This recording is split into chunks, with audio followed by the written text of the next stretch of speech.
ચાલુ વર્ષે આગામી દિવસોમાં ચોમાસાનું ગુજરાતમાં આગમન થવા જઈ રહ્યું છે ત્યારે ગત વર્ષે સાર્વત્રિક અને પૂરતા પ્રમાણમાં વરસાદ થયો હોવાના પરિણામે હાલની સ્થિતિએ સરદાર સરોવર સહિત રાજ્યના 207 જળાશયોમાં કુલ સંગ્રહ શક્તિના 44.18% જળ સંગ્રહ છે।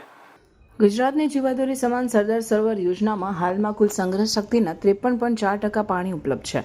જેમાંથી આગામી સમયમાં નાગરિકોને જરૂરી પાણી ઉપલબ્ધ કરવામાં આવશે। ગત વર્ષે આ સમય એટલે કે તારીખ 10 જૂન 2024ની સ્થિતિએ રાજ્યના 207 જળાશયોમાં 40.81% જળ સંગ્રહ હતો તેમ જળ સંપત્તિ વિભાગ ગાંધીનગરની યાદીમાં જણાવાયું છે। વધુમાં મધ્ય ગુજરાતના 17 જળાશયોમાં સૌથી વધુ 44.8% જળ સંગ્રહ, દક્ષિણ ગુજરાતના 13 જળાશયોમાં 43.25% જળ સંગ્રહ, ઉત્તર ગુજરાતના 15 જળાશયોમાં 29.38%, સૌરાષ્ટ્રના 141 જળાશયોમાં 28.10% અને કચ્છના 20 જળાશયોમાં 27.57%થી વધુ જળ સંગ્રહ ઉપલબ્ધ છે। મુખ્યમંત્રી ભૂપેન્દ્રભાઈ પટેલના માર્ગદર્શનમાં અને જળ સંપત્તિ મંત્રી કુંવરજીભાઈ બાવળિયા તેમજ રાજ્યમંત્રી મુકેશભાઈ પટેલના નેતૃત્વમાં સરકારે સુજલામ સુફલામ જળ સંચય અભિયાન, નલ સે જલ અભિયાન જેવા જળ સંચયના અનેક અભિયાનો શરૂ કર્યા હોવાથી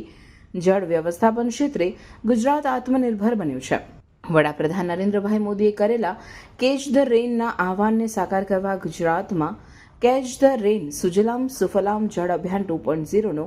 મહેસાણાના દવાડાથી મુખ્યમંત્રી ભૂપેન્દ્ર પટેલે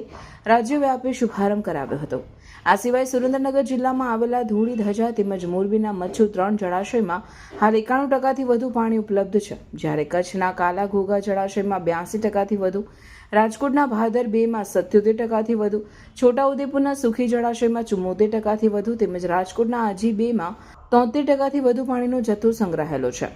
જ્યારે રાજ્યના 6 જળાશયો 70% થી 100%, 20 જળાશયો 50% થી 70% તેમજ 71 જળાશયો 25% થી 50% વચ્ચે ભરાયેલા છે, જેના પરિણામે ઉનાળા દરમિયાન પણ રાજ્યમાં ગ્રામીણ અને શહેરી વિસ્તારોમાં નાગરિકોની જરૂરિયાત મુજબ પૂરતા પ્રમાણમાં પાણી પૂરું પાડવામાં આવ્યું છે તેમ યાદીમાં જણાવાયું છે।